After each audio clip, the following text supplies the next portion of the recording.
Como a máquina econômica funciona em 30 minutos, por Ray Dalio. A economia funciona como uma simples máquina, mas muitas pessoas não entendem isso ou não concordam em como ela funciona. E isso levou a muito sofrimento econômico desnecessário. Sinto um profundo senso de responsabilidade de compartilhar meu simples, mas prático modelo econômico. Embora não convencional, me ajudou a antecipar e contornar a crise financeira global. E tem funcionado bem para mim há mais de 30 anos. Vamos começar. Embora a economia possa parecer complexa, funciona de uma forma mecânica simples. É composta de algumas partes simples e muitas transações simples, que são repetidas de novo, zilhões de vezes. Essas transações são, acima de tudo, impulsionadas pela natureza humana, e elas criam 3 forças principais que regulam a economia. Número 1. Crescimento da produtividade. Número 2. Ciclo da dívida de curto prazo. E número 3. Ciclo da dívida de longo prazo. Ao observarmos essas 3 forças e as analisarmos de forma conjunta, criamos um bom modelo para rastrear movimentos econômicos e descobrir o que está acontecendo agora. Vamos começar com a parte mais simples da economia: transações. Uma economia é simplesmente a soma das transações que a compõem. E uma transação é uma coisa muito simples. Fazemos transações o tempo todo. Toda vez que você compra algo, cria uma transação. Cada transação consiste em um comprador trocando dinheiro ou crédito com um vendedor, por mercadorias, serviços ou ativos financeiros. O crédito funciona como dinheiro. Então, ao somar o dinheiro gasto e a quantidade de crédito gasto, você pode saber o total de gastos. A quantidade total de gastos regula a economia. Se você dividir o valor gasto pela quantidade vendida, você obtém o preço. E é isso. Isso é uma transação. É a pedra fundamental da máquina econômica.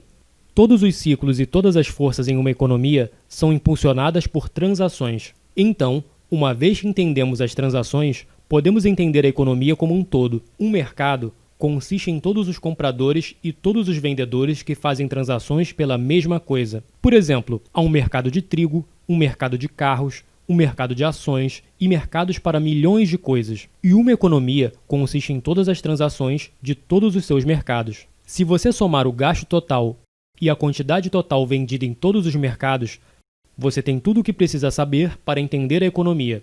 É simples assim. Pessoas, empresas, bancos e os governos, todos se envolvem em transações da maneira que acabei de descrever. Trocam dinheiro e crédito por produtos, serviços e ativos financeiros. O maior comprador e vendedor é o governo, que consiste em 2 partes importantes. Um governo central que cobra impostos e gasta dinheiro, e um banco central, que é diferente de outros compradores e vendedores, porque controla a quantidade de dinheiro e crédito na economia. Ele faz isso influenciando as taxas de juros e imprimindo dinheiro novo. Por esses motivos, como veremos, o Banco Central é um ator importante no fluxo de crédito. Eu quero que você preste atenção ao crédito. O crédito é a parte mais importante da economia e provavelmente a menos compreendida. É a parte mais importante porque é a parte maior e mais volátil. Assim como compradores e vendedores vão ao mercado para fazer transações, fazem os credores e devedores. Credores geralmente querem transformar seu dinheiro em mais dinheiro, e os devedores geralmente querem comprar algo que não podem pagar, como uma casa ou um carro, ou querem investir em algo como iniciar um negócio. O crédito pode ajudar ambos, credores e devedores, a conseguirem o que querem. Os devedores prometem reembolsar o valor que eles pegaram emprestado, chamado principal, mais uma quantia adicional, chamada juros. Quando as taxas de juros estão altas, há menos empréstimos, porque é caro. Quando as taxas de juros estão baixas, os empréstimos aumentam porque é mais barato. Quando os devedores prometem pagar e os credores acreditam, o crédito é criado. Ambas as partes podem concordar em criar crédito do nada. Isso parece bastante simples, mas o crédito tem um truque, porque tem nomes diferentes. Assim que o crédito é criado, imediatamente se transforma em dívida. A dívida é um ativo para o credor e um passivo para o devedor. No futuro, quando este devedor pagar o empréstimo mais juros, esse ativo e passivo desaparecem e a transação é liquidada. Então, por que o crédito é tão importante? Porque quando alguém recebe crédito, é capaz de aumentar os gastos. E lembre-se, gastos regulam a economia. Isso porque o gasto de uma pessoa é a renda de outra pessoa. Pense nisso. A cada dólar que você gasta, alguém ganha. E a cada dólar que você ganha, alguém gasta. Então, quando você gasta mais, alguém ganha mais. Quando a renda de alguém aumenta, isso torna os credores mais dispostos a emprestar dinheiro a ela, porque agora essa pessoa é mais digna de crédito. Um tomador de crédito digno tem duas características: a capacidade de pagar o empréstimo ou alguma garantia. Com um montante de renda associado à sua dívida, isso lhe dá a capacidade de pagá-la. No caso em que ele não possa pagar, ele tem ativos valiosos para usar como garantia que podem ser vendidos. Isso faz com que os credores se sintam confortáveis em emprestar dinheiro. Dessa forma, o aumento da renda permite o aumento do empréstimo, o que permite aumento de gastos. E uma vez que os gastos de uma pessoa são a renda de outra pessoa, isso leva a um aumento dos empréstimos, e assim por diante. Esse padrão de auto-reforço leva ao crescimento econômico, e é por isso que temos ciclos. Em uma transação, você tem que dar algo para conseguir algo. E a quantidade que você ganha depende do quanto você produz. Ao longo do tempo, aprendemos que o nosso conhecimento acumulado aumenta nossos padrões de vida. Chamamos isso de crescimento de produtividade. Aqueles que são inventivos e trabalham duro aumentam sua produtividade e seus padrões de vida mais rapidamente do que aqueles que são complacentes e preguiçosos. Mas isso não é necessariamente verdade no curto prazo. A produtividade é mais importante no longo prazo, mas o crédito é mais importante a curto prazo. Isso ocorre porque o crescimento da produtividade não flutua muito, então não é um grande regulador de oscilações econômicas. A dívida sim, porque nos permite consumir mais do que produzimos quando adquirimos, e nos força a consumir menos do que produzimos quando temos que pagá-la. Essas oscilações da dívida ocorrem em dois grandes ciclos. Um leva cerca de 5 a 8 anos, e outro leva cerca de 75 a 100 anos. Bem, a maioria das pessoas sente os balanços, mas normalmente não os veem como ciclos, porque elas veem de muito perto, dia após dia, semana após semana. Nesse vídeo, vamos dar um passo atrás e olhar essas três grandes forças e como elas interagem para compor nossas experiências. Como mencionamos, as oscilações ao redor da linha não se devem a quanta inovação ou trabalho duro existe. Elas existem principalmente devido à quantidade de crédito existente. Vamos por um segundo imaginar uma economia sem crédito. Nessa economia, a única maneira de aumentar meus gastos é aumentar minha renda, o que exige que eu seja mais produtivo e trabalhe mais. Aumentar a produtividade é a única forma de crescer. Uma vez que meus gastos são a renda de outra pessoa, a economia cresce a cada vez que eu ou qualquer outra pessoa somos mais produtivos. Se continuarmos com essas transações no decorrer do tempo, teremos um crescimento diretamente proporcional ao aumento da produtividade. Mas como nós fazemos empréstimos, temos ciclos. Isso não é devido a quaisquer leis ou regulamentos. É devido à natureza humana e à maneira como o crédito funciona. Pense nos empréstimos simplesmente como uma forma de empurrar os gastos para frente. Para comprar algo que você não pode pagar, você precisa gastar mais do que você gera. Para fazer isso, você basicamente precisa pedir emprestado ao seu futuro eu. Ao fazê-lo, você cria um tempo no futuro em que você precisa gastar menos do que você ganha a fim de pagá-lo. Isso muito rapidamente se assemelha a um ciclo. Basicamente, a cada vez que você faz um empréstimo, você cria um ciclo. Isso é verdade para um indivíduo, assim como é para a economia. Por isso que entender o crédito é tão importante, porque aciona uma série mecânica de eventos previsíveis que irão acontecer no futuro. Isso torna o crédito diferente do dinheiro. O dinheiro é o que você usa para liquidar as transações. Quando você compra uma cerveja de um barman com dinheiro, a transação é liquidada imediatamente. Mas quando você compra uma cerveja com crédito, é como pendurar a conta no bar. Você está dizendo que promete pagar no futuro. Juntos, você e o barman criaram um ativo e um passivo. Vocês acabaram de criar crédito do nada. Não tem valor até que você pague essa conta mais tarde, o ativo e o passivo desapareçam, a dívida desapareça e a transação seja resolvida. A realidade é que a maioria do que as pessoas chamam de dinheiro, na verdade, é crédito. O montante total de crédito nos Estados Unidos é cerca de 50 trilhões de dólares, e a quantidade total de dinheiro é cerca de apenas 3 trilhões de dólares. Lembre-se, em uma economia sem crédito, a única maneira de aumentar seus gastos é produzir mais. Mas em uma economia com crédito, você também pode aumentar seus gastos pegando emprestado. Como resultado, uma economia com crédito tem mais gastos e permite que a renda suba mais rapidamente do que a produtividade a curto prazo, mas não a longo prazo. Agora, não me interpretem mal. Crédito não é necessariamente algo ruim que apenas causa ciclos. É ruim quando financia o consumo excessivo que não pode ser pago. No entanto, é bom quando aloca recursos com eficiência e produz renda. Então você pode pagar a dívida. Por exemplo, se você pega dinheiro emprestado para comprar uma TV grande, isso não gera renda para você pagar a dívida. Mas se você pedir dinheiro emprestado para, digamos, comprar um trator, e esse trator permite que você tenha mais colheitas e ganhe mais dinheiro, então você poderia pagar sua dívida e melhorar seus padrões de vida. Em uma economia com crédito, podemos seguir as transações e ver como o crédito gera crescimento. Deixe-me dar um exemplo. Vamos supor que você ganhe 100 mil dólares por ano e não tenha dívidas. Você tem crédito suficiente para pegar emprestado 10 mil dólares, digamos, em um cartão de crédito. Então você poderá gastar 110 mil dólares, apesar de você ganhar apenas 100 mil dólares. Uma vez que seus gastos são a renda de outra pessoa, alguém está ganhando esses 110 mil dólares. A pessoa que ganha 110 mil dólares sem dívidas pode pegar emprestado 11 mil dólares, então ela pode gastar 121 mil dólares, embora ela tenha ganho apenas 110 mil dólares. Seus gastos são a renda de outra pessoa. E seguindo as transações, podemos começar a ver como esse processo funciona em um padrão de auto-reforço.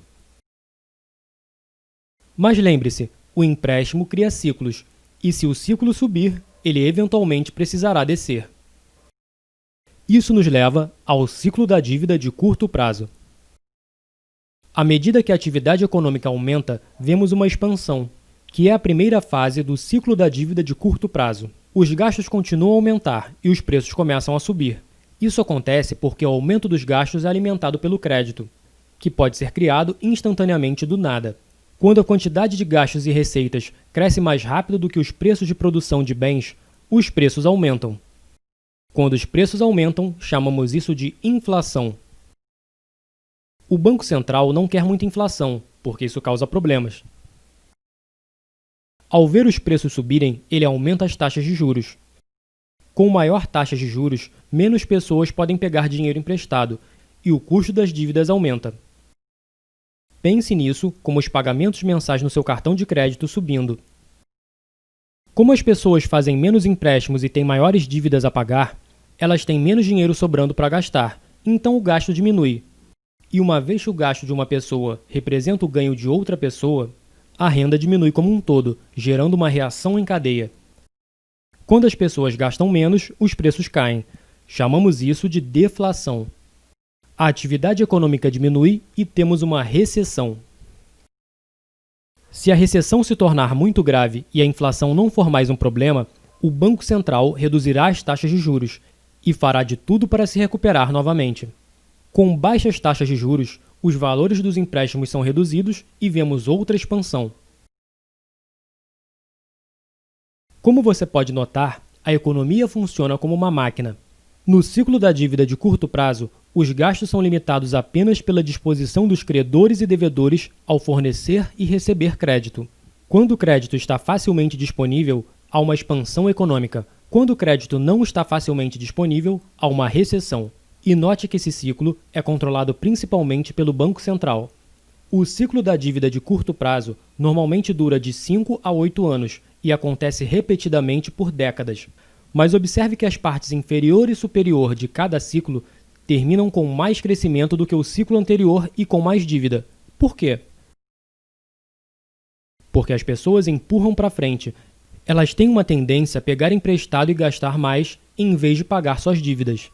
É a natureza humana. Por causa disso, por longos períodos de tempo, as dívidas aumentam mais rapidamente do que as rendas, criando o ciclo da dívida de longo prazo.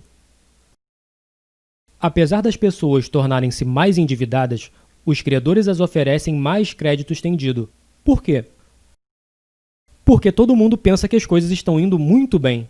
As pessoas estão apenas focadas no que está acontecendo no momento atual. E o que tem acontecido ultimamente? As rendas têm aumentado, os valores dos ativos subiram, o mercado de ações está favorável. É um boom! E vale a pena comprar bens, serviços e ativos financeiros com dinheiro emprestado. Quando as pessoas fazem muito disso, chamamos de bolha. Então, mesmo que o endividamento esteja crescendo, os rendimentos têm crescido quase na mesma proporção para compensar. Vamos chamar essa relação entre a dívida e a renda de ônus da dívida. Então, enquanto os rendimentos continuarem a aumentar, o ônus da dívida permanecerá gerenciável. Ao mesmo tempo, os valores dos ativos sobem. As pessoas pegam empréstimos de enormes quantias de dinheiro para comprar ativos como investimentos, fazendo com que seus preços subam ainda mais. Pessoas se sentem ricas. Portanto, mesmo com o acúmulo de muitas dívidas, os rendimentos crescentes e valores de ativos ajudam os devedores a permanecerem dignos de crédito por um longo tempo. Mas isso, obviamente, não pode continuar para sempre, e não continua. Após alguns anos, os encargos da dívida aumentam lentamente, criando uma dívida cada vez maior. Em algum momento, os pagamentos da dívida começam a crescer mais rapidamente do que os rendimentos, forçando as pessoas a reduzir seus gastos. E uma vez que os gastos de uma pessoa são a renda de outra pessoa, a renda começa a diminuir, o que torna as pessoas menos dignas de crédito, fazendo com que os empréstimos diminuam. Os pagamentos da dívida continuam a aumentar, o que faz com que os gastos caiam ainda mais e o ciclo se inverte. Esse é o pico da dívida de longo prazo. Os encargos da dívida simplesmente tornaram-se grandes demais. Para os Estados Unidos, Europa e grande parte do resto do mundo, isso aconteceu em 2008. Aconteceu pela mesma razão que ocorreu no Japão em 1989 e nos Estados Unidos em 1929. Agora, a economia começa a desalavancagem. Em uma desalavancagem, as pessoas cortam custos, a renda diminui, o crédito desaparece. Os preços dos ativos caem, bancos são espremidos, o mercado de ações trava. Tensões sociais aumentam e tudo começa a se retroalimentar de outra maneira. À medida que a renda cai e os pagamentos da dívida aumentam, os devedores ficam pressionados.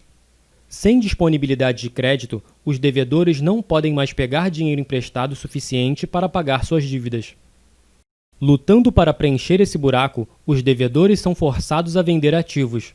Essa venda apressada de ativos inunda o mercado, ao mesmo tempo que o gasto cai. É aí que o mercado de ações entra em colapso, o mercado imobiliário despenca e os bancos financiadores ficam em apuros. Uma vez que os preços dos ativos diminuem, o valor que os devedores podem oferecer como garantia diminui, e isso torna os devedores ainda menos dignos de crédito. As pessoas se sentem pobres, o crédito desaparece rapidamente, menos renda, menos riqueza, menos crédito, menos empréstimos e assim por diante. É um ciclo vicioso. Isso parece ser semelhante a uma recessão, mas a diferença aqui é que as taxas de juros não podem ser reduzidas para salvar o dia. Em uma recessão, a redução das taxas de juros trabalha para estimular empréstimos. No entanto, em uma desalavancagem, baixar as taxas de juros não funciona, porque as taxas de juros já estão baixas e logo atingem 0%, então essa estimulação termina. As taxas de juros nos Estados Unidos atingiram 0% durante a desalavancagem da década de 30 e novamente em 2008.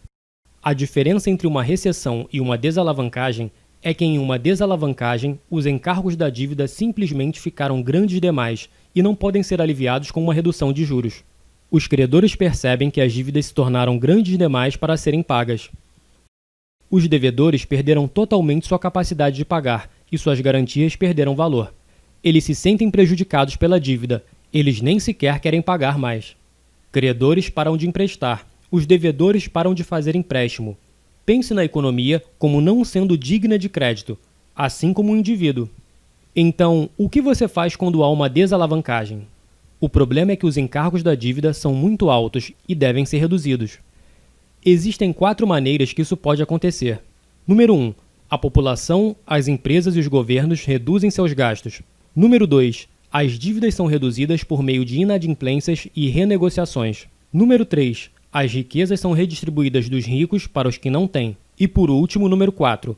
O Banco Central imprime dinheiro novo. Essas 4 maneiras têm acontecido em todas as desalavancagens na história moderna. Geralmente os gastos são cortados primeiro, como acabamos de ver, Empresas, pessoas e até governos apertam os cintos e cortam seus gastos para que eles possam pagar suas dívidas. Isso geralmente é chamado de austeridade. Quando os devedores param de assumir novas dívidas e começam a pagar velhas dívidas, você pode esperar que o ônus da dívida diminua, mas acontece o oposto. Como os gastos são cortados e os gastos de um homem são a renda de outro homem, isso faz com que os rendimentos caiam. Eles caem mais rapidamente do que as dívidas são pagas, e os encargos da dívida realmente pioram. Como vimos, esse corte nos gastos é a deflação, e isso é doloroso. Empresas são forçadas a cortar custos, o que significa menos empregos e maior desemprego. Isso leva ao próximo passo. As dívidas devem ser reduzidas.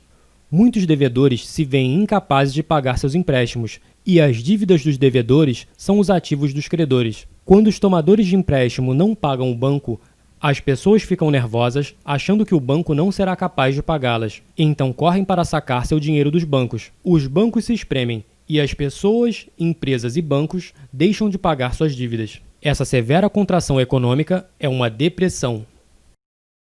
Uma grande parte de uma depressão são as pessoas descobrindo que muito do que elas pensavam ser seu patrimônio não estava lá de fato. Vamos voltar para o bar.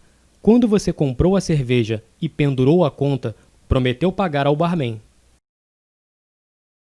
Sua promessa se tornou um ativo do barman, mas se você quebrar sua promessa, se você não pagá-lo de volta e, essencialmente, acertar essa dívida, o ativo que ele tem realmente não vale nada, basicamente desapareceu.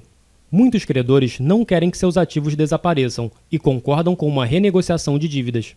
A renegociação da dívida significa que os credores são pagos com um valor menor, ou são pagos em um período mais longo, ou a taxa de juros é renegociada para menos. De alguma forma, um contrato é quebrado, de uma forma que reduz a dívida. Os credores preferem ter uma parte do todo do que nada. Mesmo que a dívida desapareça, a renegociação da dívida faz com que os valores de renda e ativos desapareçam mais rápido. Então a curva da dívida continua piorando.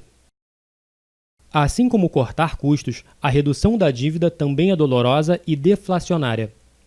Tudo isso afeta o governo central porque rendimentos mais baixos e menos emprego fazem com que o governo cobre menos impostos, ao mesmo tempo em que precisa aumentar seus gastos porque o desemprego aumentou. Muitos dos desempregados têm poupanças insuficientes e precisam de apoio financeiro do governo.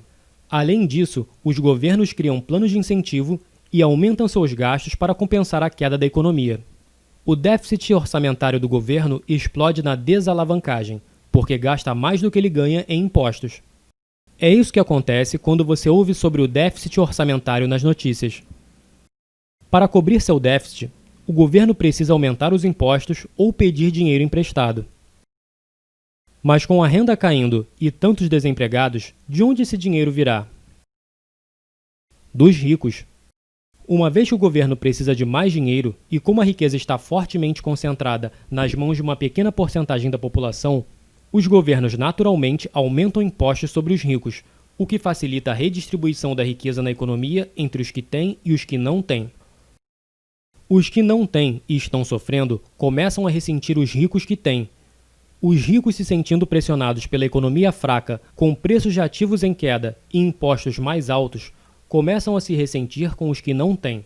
Se a depressão continuar, a desordem social pode acontecer.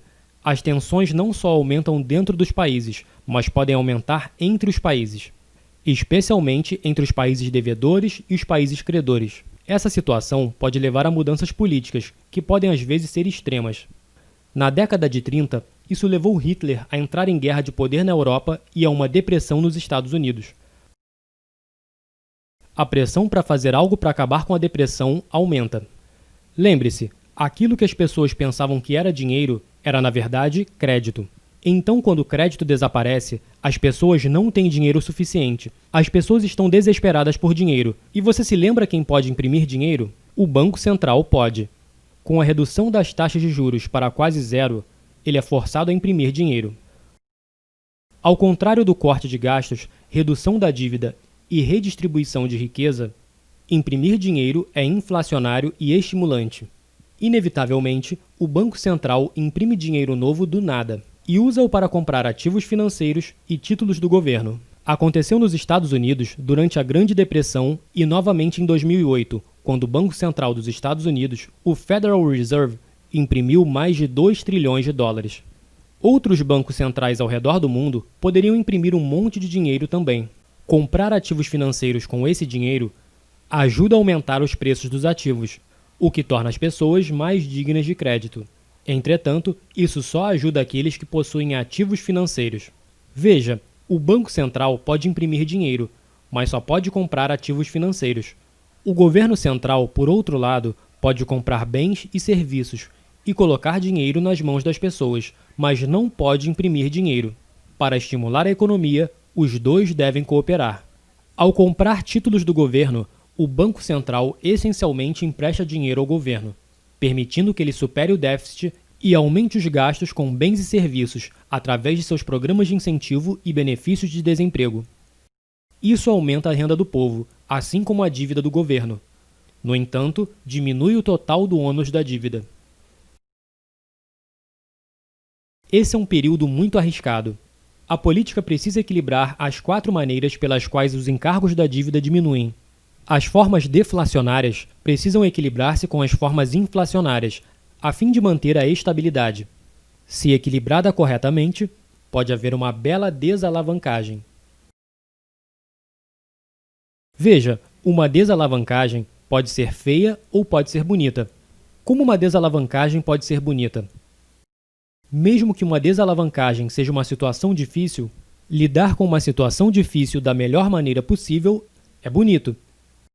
Muito mais bonito do que os excessos desequilibrados da dívida alavancada. Em uma bela desalavancagem, as dívidas declinam em relação à renda. O crescimento econômico real é positivo e a inflação não é um problema. Isso é alcançado tendo o equilíbrio certo. O equilíbrio certo requer uma certa combinação entre o corte de gastos, a redução da dívida, a transferência de riqueza e a impressão de dinheiro, para que a estabilidade econômica e social possa ser mantida. As pessoas perguntam se imprimir dinheiro aumentará a inflação. Não compensará a queda do crédito. Lembre-se, gastar é o que importa. $1 gasto pago com dinheiro tem o mesmo efeito no preço que $1 gasto pago com crédito. Ao imprimir dinheiro, o Banco Central pode compensar o desaparecimento do crédito com um aumento na quantidade de dinheiro.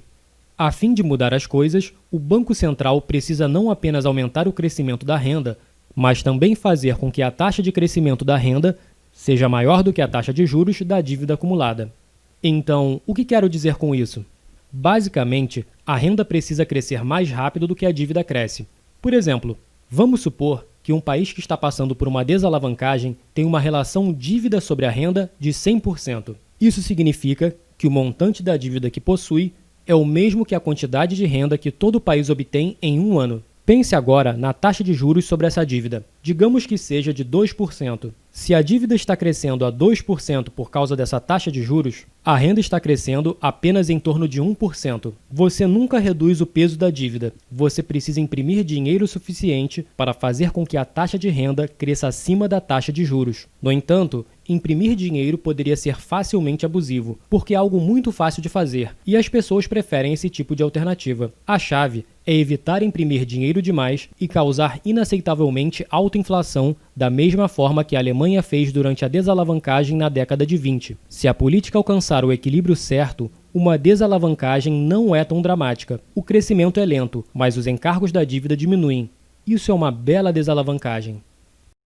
Quando rendimentos começam a subir, tomadores de empréstimo começam a parecer mais dignos de crédito. E quando os tomadores de empréstimo parecem mais dignos de crédito, os credores começam a emprestar dinheiro novamente. Os encargos da dívida finalmente começam a cair. Ao poder pegar dinheiro emprestado, as pessoas podem gastar mais. Eventualmente, a economia começa a crescer novamente, levando à fase de reflação do ciclo da dívida de longo prazo. Embora o processo de alavancagem possa ser horrível se mal administrado, se bem administrado, eventualmente resolve o problema. Leva aproximadamente uma década ou mais para as taxas de juros caírem e a atividade econômica voltar ao normal. Portanto, o termo para essa década perdida é enfechamento.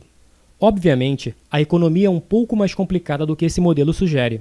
Porém, estabelecer o ciclo da dívida de curto prazo no topo do ciclo da dívida de longo prazo e, em seguida, colocar os dois no topo da linha de crescimento da produtividade fornece um modelo razoavelmente bom para ver onde estivemos, onde estamos agora e para onde provavelmente estamos indo. Em resumo, existem 3 regras práticas que eu gostaria que você tirasse disso. Primeiro, não permita que a dívida cresça mais rapidamente do que a renda, porque as taxas de juros eventualmente irão esmagá-lo. Em segundo lugar, não tenha um aumento de renda mais rápido do que a produtividade, porque você acabará se tornando não competitivo. E o terceiro, faça tudo o que puder para aumentar sua produtividade, porque a longo prazo é isso que mais importa.